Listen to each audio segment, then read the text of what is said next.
Hi మిత్రులందరికీ price action Telugu ఛానల్లోకి స్వాగతం. సో కొంచెం ఈరోజు మార్కెట్ చూసుకున్నట్టయితే చాలా వోలటైల్గా అనిపించింది. ఈ మధ్యకాలంలో అనిపిస్తుంది వోలటైల్గా. కొంచెం గామా మూవ్స్ గురించి ఈరోజు కొంచెం మనం మాట్లాడదాం. సో ఇక్కడ మనకి నిఫ్టీ మిడ్ క్యాప్ అనేది ఈరోజు ఎక్స్పైరీ ఉంది. చూడండి, మీరు కొన్ని అబ్జర్వేషన్స్ అనేది చేసుకుంటే మీరు ట్రేడింగ్లో మంచి లెవెల్స్కి వెళ్ళగలుగుతారనమాట ముందుకి. ఎందుకంటే ట్రేడింగ్ అనేది మంచి పొటెన్షియల్ ఉన్న బిజినెస్ ఇది. ఓకే, సో డెఫినెట్గా మనం ఎఫర్ట్స్ అనేది పెట్టగలగాలి. అయితే కొన్ని అబ్జర్వేషన్స్ షేర్ చేస్తాను, చూడండి. ఇప్పుడు డెఫినెట్గా ఫ్రెండ్స్ మనకి ఇక్కడ రెసిస్టెన్స్ లెవెల్ ఉంది కదా, ఇది రెసిస్టెన్స్. ఎందుకు రెసిస్టెన్స్ అంటున్నాం? ఈ యొక్క పర్టికులర్ లెవెల్ దగ్గర మార్కెట్ అనేది ఫాస్ట్గా మూవ్ అయింది కాబట్టి రెసిస్టెన్స్ అంటున్నాం. ఇక్కడ రెసిస్టెన్స్ దగ్గరకు వచ్చినప్పుడు మార్కెట్ మనకి క్వశ్చన్ మార్క్, అంటే మార్కెట్ పైకి వెళుతుందా లేకపోతే రివర్స్ తీసుకుంటుందా అక్కడే ఉంటుందా అని చెప్పి మనకు క్వశ్చన్ మార్క్ ఉంటుంది అనమాట. అయితే దీనికోసం మీరు ఏం చేయాలంటే ప్రీమియమ్స్ అనేది క్లియర్గా అబ్జర్వ్ చేయాల్సి ఉంటుంది. ఆప్షన్ ప్రీమియమ్స్ ఏ విధంగా మూవ్ అవుతున్నాయని చెప్పేసి. సో ఫర్ ఎగ్జాంపుల్ మార్కెట్ ఇక్కడ ఎంతో దగ్గర 10,988 అంటే 11,000కి వచ్చింది. 11,000కి వచ్చినప్పుడు ఆ యొక్క ఎట్ ద మనీ స్ట్రైక్ మనం అబ్జర్వ్ చేస్తే ఎట్ ద మనీ కానీ వన్ స్ట్రైక్ లోపలికి వెళ్ళి ఇన్ ద మనీ ఆప్షన్ కానీ అబ్జర్వ్ చేస్తే ఆ ప్రీమియమ్స్ కన ఫ్లక్చువేట్ అవుతూ అప్ సైడ్ అనేది చూపిస్తున్నాయి అనుకోండి, దెన్ ఏంటంటే పాసిబిలిటీ ఉంటుంది మనకి బ్రేక్అవుట్ అవ్వడానికి. సో అందుకే నేను ఈ యొక్క టైంలో మీకు ఫేక్ బ్రేక్అవుట్ జరిగే అవకాశం ఉంటుంది కూడా అని చెప్పేసి ఇక్కడ మన టెలిగ్రామ్ ఛానల్లో అప్డేట్ చేశాను. ఫాల్స్ బ్రేక్అవుట్స్ పాసిబుల్ ఉంటాయని చెప్పేసి. రీజన్ ఏంటంటే మనకి ఎప్పుడైతే రెసిస్టెన్స్ దగ్గరకు వస్తుందో ఈ యొక్క జనరల్గా కాల్ ప్రీమియమ్స్ ఏమవుతాయి అంటే రైజ్ అవుతాయి. బట్ రెసిస్టెన్స్ దగ్గరకు వచ్చినప్పుడల్లా కాల్స్ సెల్ చేస్తున్నారు, అంటే ప్రీమియమ్స్ పెరగట్లేదు అనమాట, తగ్గుతున్నాయి స్లోగా. ఏదో చిన్నగా అట్లా ఒక 1-2 రూపీస్ పెరుగుతుంది, వెంటనే కూల్ ఆఫ్ అయిపోతుంది. జనరల్గా మనకు బ్రేక్అవుట్ అయ్యేటప్పుడు ఏంటంటే చాలా షార్ప్గా చాలా యాక్టివ్గా ఉంటాయి, ప్రీమియమ్స్ తొందరగా తగ్గవు అనమాట. ఓకే, ఎనీహౌ మళ్ళీ ఇక్కడ ఒక అటెంప్ట్ చేశారు. ఎందుకంటే ఈ బ్రేక్అవుట్స్ దగ్గర చాలామంది వాచ్ చేస్తుంటారు, ప్రైస్ యాక్షన్ ట్రేడర్స్ అందరు కానీ టెక్నికల్ ట్రేడర్స్ అందరు కూడాను. ఎప్పుడైతే బ్రేక్అవుట్ అవుతుందన్న ఎక్స్పెక్టేషన్స్తో కానీ అవ్వకముందు కొంచెం పొజిషన్స్ అనేది బై చేసి పెడుతుంటారు అన్నమాట. అది సహజమైన విషయమే. బట్ ఇక్కడ మళ్ళీ బై చేయగానే వెంటనే కిందకి వెళ్ళిపోయారు, చాలా కిందకి వెళ్ళిపోయారు అనమాట డీప్గా. సో డెఫినెట్గా వాళ్ళు ఏం చేస్తారంటే ఎగ్జిట్ అయిపోతారు, లాస్ బుక్ చేసుకుంటారు, అంతే కదా. పైకి వెళ్ళలేదు. ఎక్స్పెక్టేషన్ ఏంటంటే ఇక్కడికి వచ్చింది, ఇది first time, second time, third time ఇక్కడికి వచ్చింది, పైకి వెళ్తారు అన్న దీంట్లో ఏంటంటే డెఫినెట్గా ఎంతో కొంత కాల్స్ అనేది బై చేయటం జరుగుతుంది అనమాట సహజంగా. బట్ అగైన్ డౌన్ సైడ్ వచ్చేసరికి మనకి మార్కెట్ ఏమవుతుందంటే జిగ్జాగ్గా మూవ్ అవుతుంది. పైన ఉన్నప్పుడేమో ఫాస్ట్ కిందకు వస్తుంది, కింద ఉన్నప్పుడేమో మళ్ళీ ట్రెండ్ కంటిన్యూషన్ అవ్వకుండా మళ్ళీ ఫాస్ట్గా పైకి వెళ్తుంది అనమాట. ఈ మధ్యకాలంలో ఇంతకుముందు చెప్పుకున్నాం మార్కెట్లో వొలటైలిటీ అనేది ఎక్కువగా ఉంది. సో డెఫినెట్గా దీని వెనక ప్లాన్ ఉంటుంది. ఓకేనా, ఇలా చేయడానికి కూడా ఒక రీజన్ ఉందన్నమాట. దాని గురించి తర్వాత మాట్లాడదాం. అంటే ఏం లేదు, సింపుల్గా ఇదొక అలవాటు చేపిస్తారనమాట. అంటే ఏంటి, ఇక్కడ చూడండి మార్కెట్ పడింది, బై చేసాం, పడింది, బై చేసాం. అంటే పడటం అంటే కిందకి రావటం, కిందకు వచ్చింది బై చేసాం, కిందకు వచ్చింది బై చేసాం, కిందకు వచ్చింది బై చేసాం. సో ఇది ఇట్లా కంటిన్యూ అయిందనుకోండి, ఒక హాబీగా మారే అవకాశం ఉంటుంది. ఒక 21 days ఇది సైంటిఫిక్గా కూడా ప్రూవ్ అయిన విషయం అనమాట. సో ఒక 21 days కంటిన్యూ అయిందనుకోండి, డెఫినెట్గా అందరూ ఏం చేస్తుంటారు, డిప్ అవ్వడంతో బై చేస్తారు. బై చేసి ఏం చేస్తారంటే ఇది డిప్ అయితే ఏం చేస్తారు, బై చేస్తారు, అంటే కాల్స్ బై చేస్తారు ఈ కేసులో. లేకపోతే ఏదైనా స్టాక్స్ ఉంటూ బై చేస్తూ ఉంటారు. అలవాటు అయిన తర్వాత ఏంటంటే వాళ్ళు ఒకసారి ఇంకా నిజంగా కిందకి ఇంకా వెళుతూనే ఉంటారు, ఇంకా రారు పైకి. అటువంటి సిచ్యువేషన్ ఉంటుంది అనమాట. ఇప్పుడేమో ఈ అలవాటు పడ్డ దీనివల్ల ఏంటంటే హాబీగా మారటం వల్ల, అంటే డిప్ అవ్వగానే బై చేయడం అలవాటు చేస్తారు. దెన్ ఏంటంటే నిజంగా కిందకి వెళ్తారు, ఇంకా పైకి రారు. ఓకే, ఎనీహౌ ఇదంతా కూడా సైకలాజికల్ పార్ట్ గేమ్ అనమాట, గేమ్ జరుగుతూ ఉంటుంది.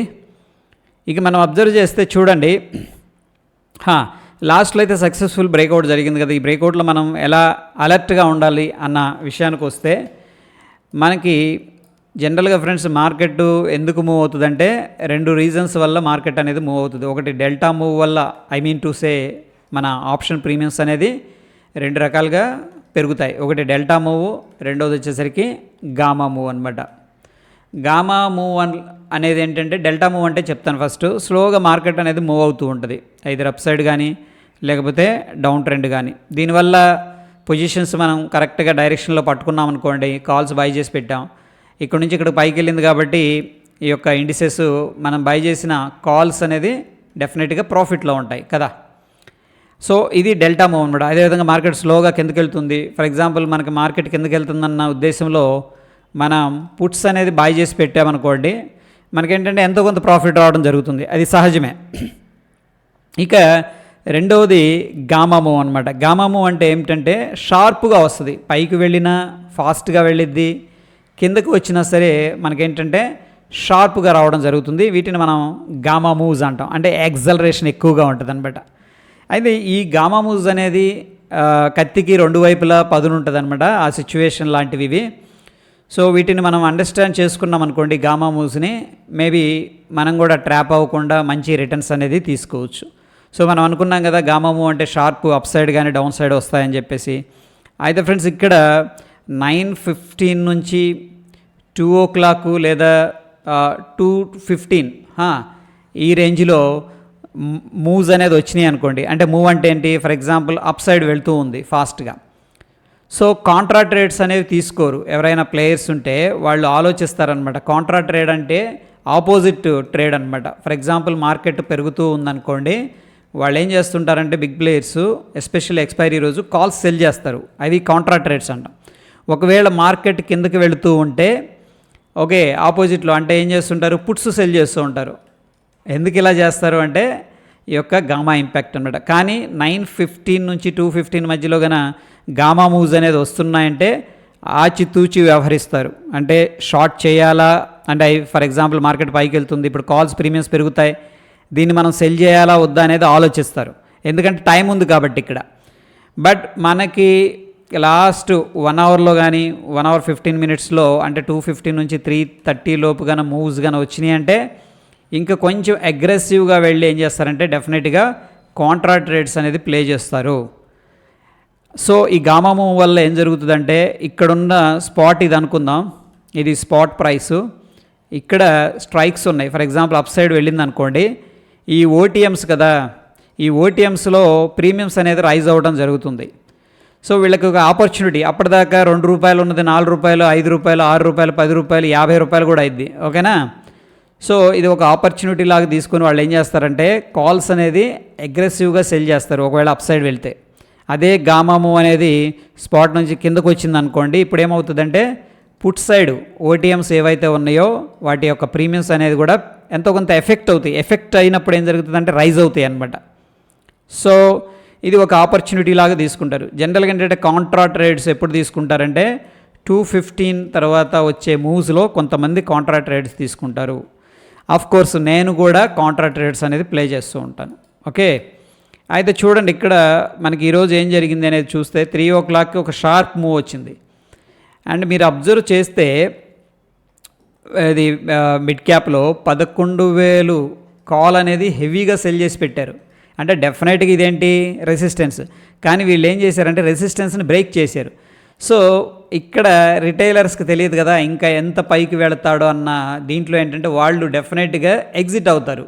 ఎగ్జిట్ అవుతున్నారు అంటే వాళ్ళు సెల్ చేశారు ఇనిషియల్గా, ఒకవేళ సెల్లర్ అయితే ఎగ్జిట్ అవుతున్నారంటే వాళ్ళు బై చేస్తున్నారనమాట. చూడండి ఇక్కడ బై చేశారు ఎవరు రిటైలర్స్, ఎందుకంటే ఈ లెవెల్ బ్రేక్అవుట్ అయింది, ఇది 11,000 లెవెల్ బ్రేక్ చేశారు కాబట్టి వాళ్ళు ఉంటారు ఇక్కడ బై చేస్తారు, ఇది షార్ట్ చేసిన వాళ్ళు రికవర్ చేస్తారు. నెక్స్ట్ ఈ మూమెంట్ వచ్చింది కదా బ్రేక్అవుట్ అయింది కదా అన్న ఉద్దేశంలో కొంతమంది రిటైలర్స్ కావచ్చు మిగతా వారు కావచ్చు ఏం చేస్తుంటారంటే మళ్ళీ కాల్ ఆప్షన్స్ని బై చేస్తారు, రైట్.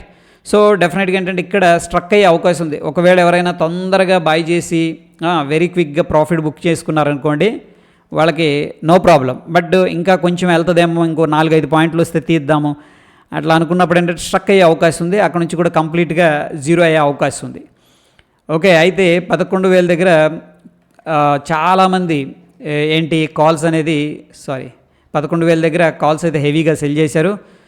ఒక రకంగా ఏంటంటే ఇది గామా మూవ్ అనమాట. 3 o'clock తర్వాత వచ్చింది మనకి గామా మూవ్. ఈ టైంలో ఇక్కడ ఏం చేస్తారంటే హెవీగా కాల్స్ అనేది సెల్ చేస్తారు. సో మీకు ఒకసారి ఎగ్జాంపుల్ చూపిస్తాను చూడండి. ఇక్కడ నేనేం చేస్తున్నానంటే 11,000 కాలు ఇక్కడ లేదు, ఒకసారి ఇక్కడ నుంచి ఓపెన్ చేద్దాం, ఓకేనా.